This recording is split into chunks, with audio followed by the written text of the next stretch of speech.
The day they bulldozed my great-grandfather's bridge was the day I decided to turn their $4 million lakefront resort into nothing more than a muddy parking lot. It was 6 o'clock on a quiet Tuesday morning. I was standing on my dock, coffee in hand, enjoying the calm before the day began. Then I heard it, the low, angry rumble of diesel engines cutting through the morning silence. Through the drifting mist, a bulldozer appeared, crawling straight toward the old stone bridge my great-grandfather had built with his own hands back in 1923. That bridge wasn't just stone and mortar. It had connected our small community for nearly 100 years. It was part of our history, our routine, our lives, until someone decided it no longer mattered. To the power-hungry HOA president, the bridge was nothing more than an eyesore that didn't fit her vision. Linda Prescott and her polished HOA board thought they were cleaning up the neighborhood. What they didn't understand, what they never bothered to learn, was how water rights really work in Texas. Because my great-grandfather didn't just build that bridge, he controlled the dam. And just like that, I inherited something far more powerful than any HOA bylaw, the legal right to drain their entire lake. Before we go any further, drop a comment and tell me this. What would you do if someone destroyed your family's legacy? And let me know where you're watching from. I want to see how many of you out there have had to deal with HOA tyrants just like this. My name is Jake Morrison. I'm a civil engineer, and 3 months ago, I inherited the most beautiful piece of lakefront property you've ever laid eyes on. It had been in my family for generations, quietly sitting there while the world around it kept changing. My great-grandfather, Samuel Morrison, built our family cabin back in 1920, right after he returned home from the Great War. The cabin was special, no doubt, but it wasn't the true masterpiece of the property. That honor belonged to the bridge. Sam didn't throw together a few boards and call it a day. He hand-cut limestone blocks from the local quarry and built a real stone arch bridge. That bridge connected our side of the lake to the main road, and for generations, it carried more than traffic. It carried our family's history. For nearly 100 years, that bridge served everyone who lived around the lake. Fishermen crossed it on their way to favorite spots, kids used it to reach swimming holes, and neighbors passed over it to help one another. It wasn't just a crossing, it was the heart of our small community. When I inherited the property, my wife Sarah and I started dreaming about the life we could build there. We had been saving every spare dollar, planning to retire by the water in just a few years. I imagined fixing up the old cabin, taking on a bit of consulting work from home, and spending quiet mornings fishing off the wooden dock. The creak of those weathered planks under my boots felt like a lullaby I'd known my whole life. Everything about the place felt peaceful, steady, and right. That calm lasted exactly as long as it took for one name to enter the picture. Linda Prescott happened. Linda was the kind of woman who wore pearls to the grocery store and drove a spotless white BMW that had never touched a dirt road. She moved into the Whispering Pines luxury community about 2 years ago. That was the upscale development that popped up on the far side of the lake, spreading fast like mushrooms after a hard rain.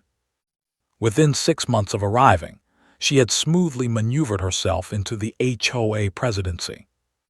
Looking back, I should have known trouble was coming the moment I received that first certified letter.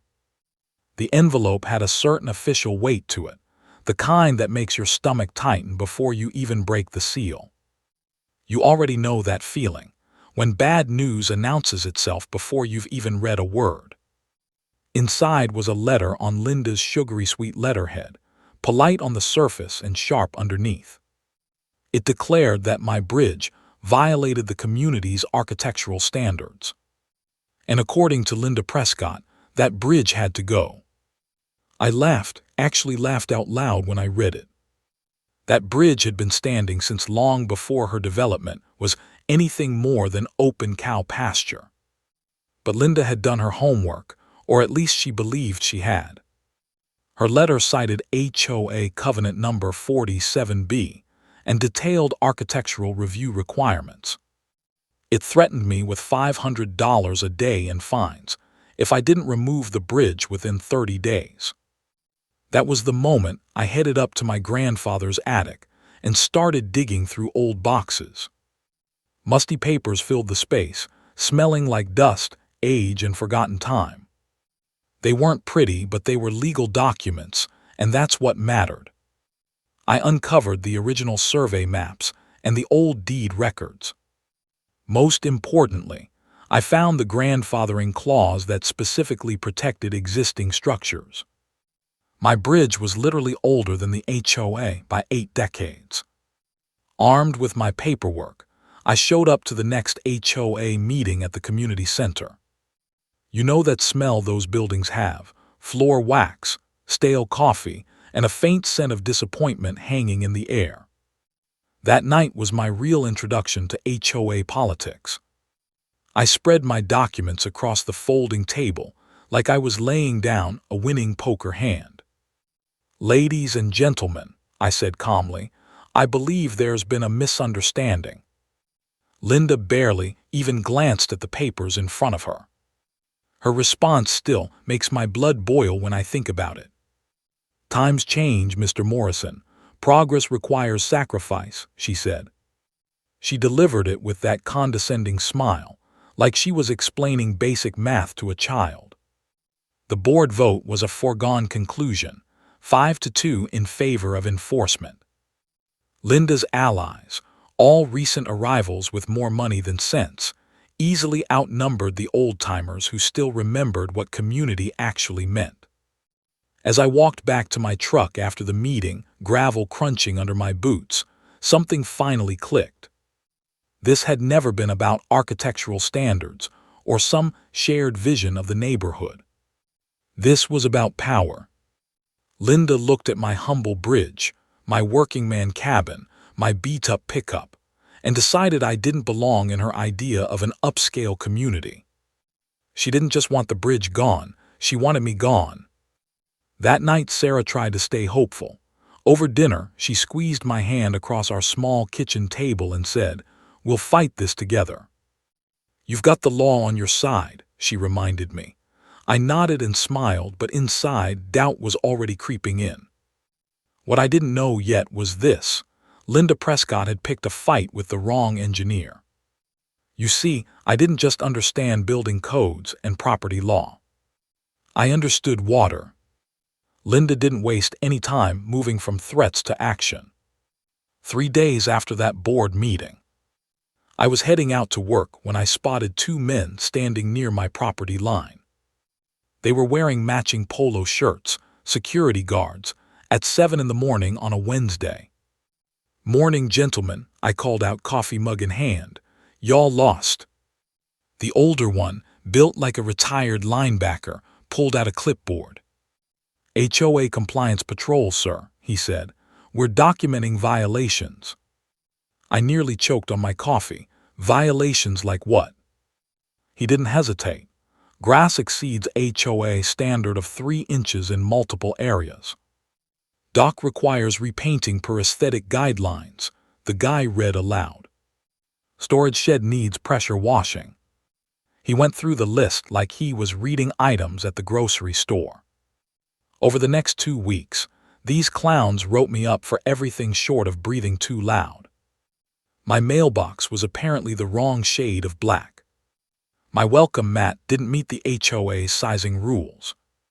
They even cited me for leaving a fishing net visible from the road. By week 3, I was staring down fines totaling $1,200. That's when I did what any good engineer does when faced with a problem. I began investigating the system. It turns out Linda's husband, Rick, owns Prescott Security Solutions. Cute, right? The HOA was paying her husband's company $3,000 a month to harass homeowners into compliance.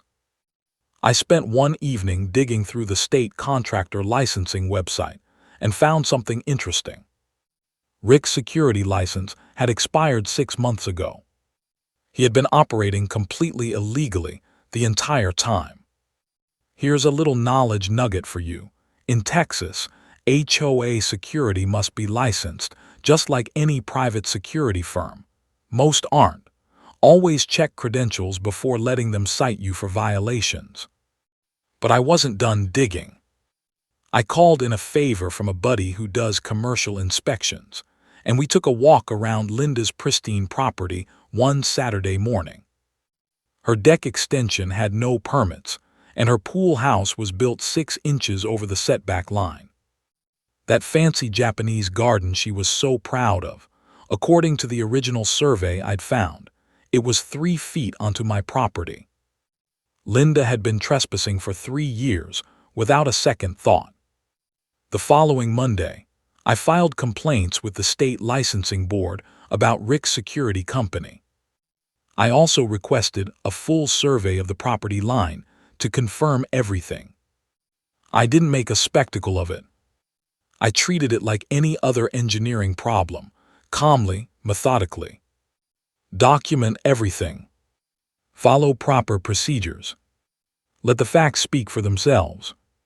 Linda's response was entirely predictable. Within a week, I started hearing whispers around town, especially at the hardware store. "Jake Morrison, been difficult to work with," people muttered. "He's lowering property values with that ugly bridge." Others chimed in with, "Some folks just don't understand progress." One Thursday evening, Sarah came home from the grocery store looking upset. She told me the cashier barely made eye contact, and Mrs. Patterson from the flower shop treated her like she had the plague. That's when the anonymous complaints started rolling in. Someone called the county claiming my bridge was structurally unsafe. Another anonymous tip accused me of dumping chemicals into the lake. That one actually made me laugh, considering I'm an environmental engineer who tests water quality for a living. But it was clear the smear campaign had officially begun. But here, where Linda made her first real mistake. While she was busy playing neighborhood politician, I was doing what I do best, reading technical documents. I had submitted a public records request for anything related to water rights and dam operations around our lake. What I found in those musty county files made me sit up straight in my kitchen chair. There were maps I'd never seen before, detailing water flow patterns dating back to the 1920s. There were engineering reports from my great-grandfather's era, full of notes and calculations. And most interesting of all, I discovered documentation of something called secondary water rights. These rights had never been transferred to the HOA. In other words, they had no legal control over the water. My family did.